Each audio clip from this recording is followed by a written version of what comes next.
Hello, everyone. Welcome. We are back. Sports Talk Chicago with John Zaglul, Joey Christopoulos filling in for John today. We have a fantastic show. Want to say hello to our producer, John Meadows, at the controls today.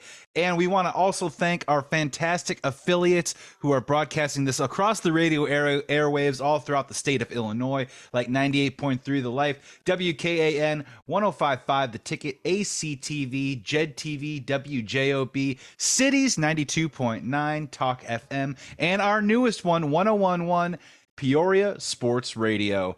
Thank you so much for tuning into the show. Thank you for watching us on YouTube. Comment, question, like, do all that good stuff. Subscribe below.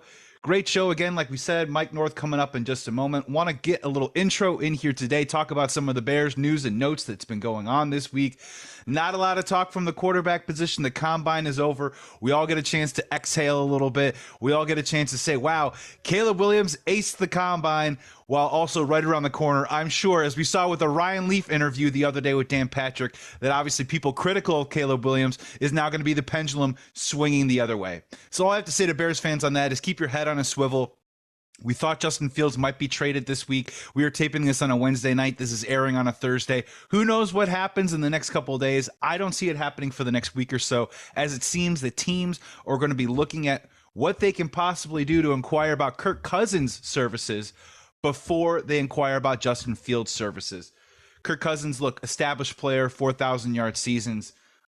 Solid player. Got a chance to watch that quarterback series, and I came away a little bit more impressed. I hate to say it with about Kirk Cousins than I did before. So there's going to be interest there for sure. And then obviously we'll see what happens there. What happens with the Baker Mayfield situation. I've said on previous shows before that I do think that one of the pivot teams this offseason, and this might have to do with Justin Fields, is what do the Las Vegas Raiders decide to do at quarterback? If they get involved with a Kirk Cousins, a Baker Mayfield, even a Russell Wilson, or they make calls on Justin Fields, I think whatever they decide to do could be a domino for teams like Minnesota, for teams like Tampa Bay, for teams like the Atlanta Falcons. And again, that can change Justin Fields' market moving forward. Let's get to some other news and notes surrounding the Bears this week that don't involve the quarterback position. Jalen Johnson was, in fact, franchise tagged at just over $19 million. Ryan Poles, in a previous press conference, intimated that they had come strong to the table with annual dollars, with strong length, ability for Jalen Johnson to get back into the market. So maybe they were thinking a 3-year deal instead of a 4-year deal. Now, just because he signs the franchise tag does not mean that the Chicago Bears cannot get a long-term extension done with Jalen Johnson in the offseason. But obviously with the deadline coming up around the corner, this is a great way to cover your bases and to continue those negotiations moving forward. Surprising Bears news, the Chicago Bears made a trade, and it wasn't for Justin Fields. It was for Ryan Bates, the versatile. All of a sudden, we're throwing versatile with Ryan Bates around a lot these last couple of days. Offensive lineman acquired from the Buffalo Bills for a 5th-round pick. If you haven't noticed, there is a cap purge going on right now in Buffalo. Mitch Morse was just released. Their Pro Bowl center in 2022 was released just about an hour ago before this taping. That is an interesting piece of news. And Ryan Bates, a player that Ryan Poles had targeted and put in an offer sheet on 2 off seasons ago that the Bills eventually matched. Well, he went back around, got the deal done, and he got his guy. For some people that are worried that the 5th-round pick is actually going to mean something, look, you have a very valid argument that all draft capital means something, and we have seen in the past everywhere from a Jordan Howard to a Darnell Mooney to even a Braxton Jones. 5th-round picks do actually mean something if you hit on them, but we never really talk about the 5th-round picks that don't hit because they aren't really expected to hit. So I think this is a very fair trade. He's going to be paid $4 million. Again, we get that versatility. He can play both guard positions. Some people think that he can hold down the center position. Even though he hasn't had a ton of game snaps there, he has been listed on several depth charts as a person who can be a backup center. And look, I think this is a good move. If Ryan Poles believes in this guy and all of a sudden he's playing significant snaps in October and November, I think we're going to think very highly of this trade right now. Other than that, right now, it's just a total wait and see and a depth piece, which brings me a little bit to our offensive line. And this is maybe a small signal that they might be a little bit more active on the free agency and in the draft on this offensive line than maybe previously reported or thought of hypothetically heading into this offseason. Let's just go down the list. Now, Ryan Poles, former offensive lineman, has he really crushed this position like he has perhaps maybe the secondary. Has he really turned over that position? Not quite. We're not quite there. Drafted Darnell Wright last year. I think he's a fantastic player, super nasty, has speed, the athleticism that they want on that right tackle position, can get out there on the outside and really plow some guys. I think that was a great pick. Everything else, though, unfortunately, is a bit of a question mark. Let's move on over to the left. Nate Davis, signed a $10 million deal over 3 years last year. Now, look, for those of you that might not be very familiar, and it has come out over time, Nate Davis did have the passing of his mother during training camp last year, which is why he missed most of camp. And then when he came back into the lineup, he was either ineffective, he was injured, he had a nice little stretch, but he did not finish the year very, very strong. So I think he continues to be a question mark, even though the Chicago Bears are paying a big dollar sign to have him on the team next year. So plenty to prove there. Another reason why a guy like Ryan Bates could possibly be helpful. We've talked about it. We talked about it last week with Brendan Shagru. The center position is a huge need for the Chicago Bears, whether it is via free agency, whether it is the draft. My personal preference is probably via free agency if you can, even if it is a guy like an Evan Brown from the Seattle Seahawks, Cushenberry, whatever it is, name your price. We need to bring a guy in there, especially if we bring in a rookie quarterback, to be able to call out the protections, protect this kid, and just give solid play from that area, and maybe draft someone that in a year or two can take over that position for the long haul. Because let's be honest, it has been a bit of a turnstile these last several years, whether it is Cody Whitehair, Lucas Patrick, Sam Mustipher, the list goes on. I think that could be something that the Chicago Bears try and target. And whatever they target this offseason, hopefully it becomes a long-term option for the center position for the Chicago Bears. Moving over to the left guard, Tevin Jenkins. I love this player. When he is out there on the field and healthy, you can tangibly, substantially see our run game be much improved. It has a nastiness to it. There's a reason why we were top 5 in rushing the last 2 seasons. Tevin Jenkins is a part of that. Now, having said that, the guy's moved around positions a couple of times. We all know about his injuries. We don't know about, but we have read about rumors about his particular attitude at times, his toughness. And it's kind of the writing on the wall a little bit that I think he's still in prove-it mode, because I think this would have been a great offseason for Ryan Poles to approach a player in the course of his career like Tevin Jenkins about a possible extension. You're not hearing anything about that right now, which means that I think that he's still in prove-it mode. I think Ryan Bates is brought in to possibly back up Nate Davis, also possibly back up Tevin Jenkins, because we just don't know regarding his health. And I'm curious to see what they do in free agency or the draft to either supplant or create some depth behind those two guys.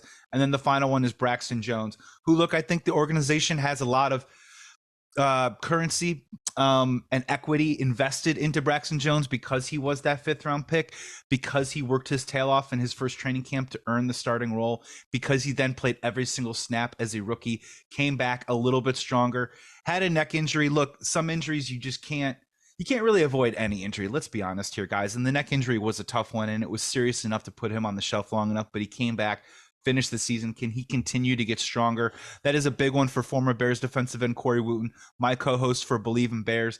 He is all about, can you get stronger at that position? And he thinks that Braxton Jones continuously needs to get stronger there. Can he do it? And then obviously at the pick 9, what do they do at wide receiver? Is there going to be no wide receiver available at 9 with possibly a Joe Alt, the guy from Penn State? Is that a possible option there with Braxton Jones? So Ryan Bates is the first of, I think, several moves coming down from this offensive line heading into the offseason for Ryan Poles. And I think it's huge that we need to shore that up as quickly as possible, because the last thing that you need is to go midway through the season, and that's what we're complaining about. They have to get better on the offensive line, the leaky offensive line. Can we trust them? This is a progression period here, and we need to get that unit into the top 10, possibly the top 8 of the NFL as quick as possible. If you want your quarterback to have success, of course, we all know, Bears fans, the offensive line goes hand in hand. My final thoughts before we bring on Mike North is I want to actually talk to the people that listen and watch Sports Talk Chicago, whether it is on YouTube or whether it's on the radio. And I would like to ask for your audience participation this week, because it just kind of had me thinking. I think we're getting lost in the polarization nature of, should it be Caleb? Should it be Justin? Caleb is awesome. Justin sucks. There is no in between. And anyone who doesn't agree with what my opinion is either has some sort of bias or is just an idiot and is just straight wrong. So my thing is, I kind of want to create a bit of a mural, a journal, if you will, from the great people that listen and watch Sports Talk Chicago. So here is my question, and I want you to hopefully comment below on the YouTube video. If you're listening on the radio right now in Illinois, don't pull off the side of the road. Get to where you're going, but maybe when you go home, hop on over to Sports Talk Chicago, press like on the video, subscribe if you haven't already, and then add a comment here for the following question. And we will start it here. When was the moment for the people that do not like Justin Fields, that want us to move on from Justin Fields, that think that he's a trash quarterback, that give him all sorts of weird names that they think that they're being clever, but I'm not really so sure. My question for you is this. When is the moment? What is the moment when you lost faith in Justin Fields? I'm just curious. Look, I'm not here. I'm not going to comment and refute back. Think of this kind of like as a diary entry, a tome, if you will. And I just want to provide and see what the perspective is of when did it happen for you? And this could be at any point, right? If you want, you can say, I didn't believe in him at Ohio State. You can say, I didn't like the trade when it happened. You can say, I knew right away from the Cleveland game, which would be kind of weird, but that's completely your right. When did it happen from you? Was it a play? Was it a moment? Was it a game in full? Was it a stretch of games? Is it a particular fourth quarter? What is it? When is the moment when you decided, Justin Fields, I just don't think he's our franchise quarterback moving forward? And on the flip side, for those of you that still want Justin Fields to be on the team, that you believe in Justin Fields, you think that trading the number one pick for a haul of picks and rolling with Justin Fields gives us the best path for success for the Chicago Bears organization, an opinion that is completely your right. I want you to also comment too as well. When did you buy in? Were you bought in from the moment he was drafted? Was there a particular play? Was it that 4-game stretch? What was it? So that's my audience question out there this week. Just want you to comment and question below whether you're pro or anti Justin Fields. I'm just curious, what was the moment for you that provided that belief, that conviction, that has the opinion that you have hold as strong as it does today? Because there's a lot of strong opinions out there about this topic. I think we're all really passionate Bears fans. We all want to see the Chicago Bears win. And of course, the quarterback position is so important. So my question is, when did you lose faith in Justin Fields? Was it recently? Was it from the beginning? Somewhere in the middle? Comment and question below. I'm dying to hear. And I'm really interested because I don't think everyone's answer is going to be exactly the same. And that goes also for when was the moment when you thought that Justin Fields either deserves another shot or is the guy, is him with a 1 instead of the I? What is it? What was that moment for you? And I just want to comment and question below, and I want to see what everyone comes up with. And I think we're going to be really intrigued that I don't think the answer is always going to be the same. As it stands right now, Justin Fields is still on the Chicago Bears. No trade has come down at this point. It might be a little bit longer, especially with these free agent quarterbacks testing the market, with Kirk Cousins saying that he wants to test the market before he entertains offers from the Minnesota Vikings. So I don't know, just food for thought. I think it would be a fun little exercise when we all get to read the different moments when we knew it was either him or not him, time to move on or time to stick with them. I'm just kind of curious to see what your thoughts are.